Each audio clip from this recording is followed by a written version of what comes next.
জাহাজ ডুবছে দেখেও তৃণমূল ইঁদুরের মতো পালায় না, সেবার মদন মিত্র বলেছিলেন। আর এবার মমতা বন্দ্যোপাধ্যায় এই মদন মিত্রদের ইঁদুর বলে খোঁচা দিচ্ছেন। মমতা বন্দ্যোপাধ্যায় দাবি করছেন তাঁর ২১-এর মঞ্চ থেকে যে তারাই আসল তৃণমূল, আপদগুলো বিদায় হয়েছে, যাক।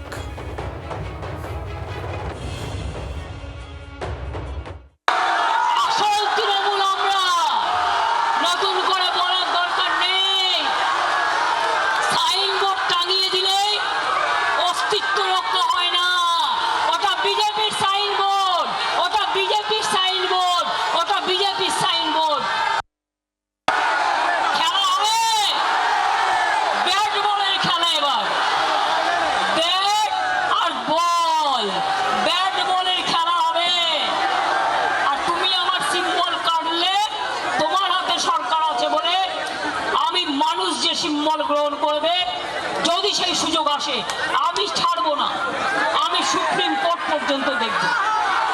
কিন্তু অনেক রক্তের বিনিময়ে, আর আমি ফাউন্ডার প্রেসিডেন্ট, আমাদের সিম্বল কাটতে পারে না আইনত। গাইড জোরে করছে যেভাবে গাইড জোরে ভোট করেছে। আর যদি কারো, তোমাদেরও মনে রাখবে, তোমাদের সবটা কেড়ে নেবো, সবটা কেড়ে নেবো, সবটা কেড়ে নেবো।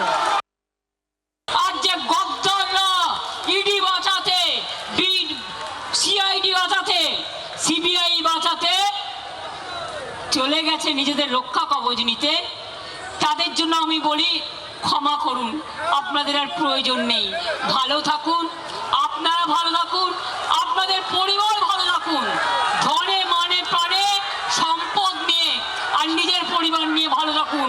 আপনারা মানুষের পরিবার নয়, আপনারা তৃণমূল পরিবার নয়। দ্যাট ইজ দ্য রিয়েলিটি, এটা হচ্ছে বাস্তব। আর মমতা বন্দ্যোপাধ্যায়ের এই বক্তব্যের পাল্টা রাজ্যের বিরোধী দলনেতা ঋতব্রত বন্দ্যোপাধ্যায় কি বলছেন শোনাই। মমতা বন্দ্যোপাধ্যায় বলেছেন যে আপনারা সবাই গদ্দার, আপনাদের আর দলে নেবেন না। কোন দল? আমরাও ওনাদের নেবো কিনা সেটাও তো আলোচনা করব। ওনারা অ্যাপ্লাই করলে ভেবে দেখতে পারি। ইলেকশন কমিশনের সিদ্ধান্তের অপেক্ষা করছি। ইলেকশন কমিশনের সিদ্ধান্ত এসে যাবে। ইলেকশন কমিশনের ওপর আমরা আস্থাশীল। এনডব্লিউসি বসে ঠিক করবে। অভিষেকবাবুকে নেওয়ার ব্যাপার নেই, কিন্তু মমতা বন্দ্যোপাধ্যায় যদি বা অন্য কেউ আসতে চান, এটা ইন্ডিভিজুয়াল ব্যাপার নয়, কালেকটিভলি বসে আমরা ঠিক করব, আলোচনা করে দেখব। সুকান্ত ঘোষ রয়েছেন আমাদের সঙ্গে, আমি সুকান্তবাবুর কাছে আবার যাবো। সুকান্তবাবু, নিঃসন্দেহে কোথাও গেলে যে বিষয়গুলো আমরা দেখলাম আর কি, মানে একটা পলিটিক্যাল স্যাটায়ারও কিন্তু এর মধ্যে অনেকে খুঁজে পেতেই পারেন। কিন্তু আমার যেটা প্রশ্ন সুকান্তবাবু, আপনার মনে থাকবে ভোটের আগে আমরা এটা খুব আলোচনা করতাম যে মমতা বন্দ্যোপাধ্যায় শাসক, তিনি বিরোধী, বিরোধীদের স্পেস দেন না। আর এখন মমতা বন্দ্যোপাধ্যায় বলছেন যিনি শাসক আর যিনি বিরোধী দলনেতা তিনিও শাসকের লোক। এ অদ্ভুত বিষয়। না, বিষয় দেখো, এই ব্যঙ্গটা চলতে থাকবে, কিন্তু তুমি যদি দেখো যে আজকে ঋতব্রত যেটা বলছেন, সেটা বলছেন যে তিনি কালেকটিভ ভাবে সিদ্ধান্ত নেবেন মমতা বন্দ্যোপাধ্যায়কে নেবেন কিনা, কিন্তু তারাই কিন্তু বলছেন যে তাদের নেতা কিন্তু মমতা বন্দ্যোপাধ্যায়।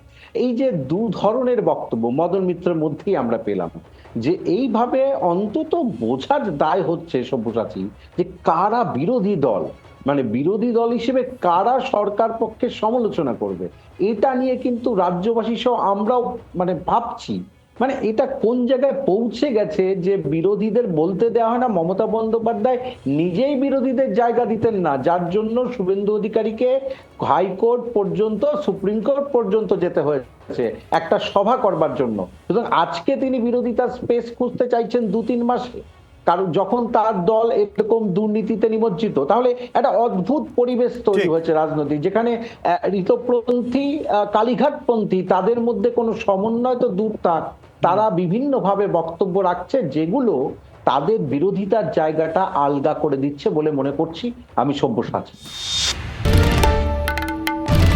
বাংলার আওয়াজ, বাঙালির আবেগ, জি 24 ঘন্টা।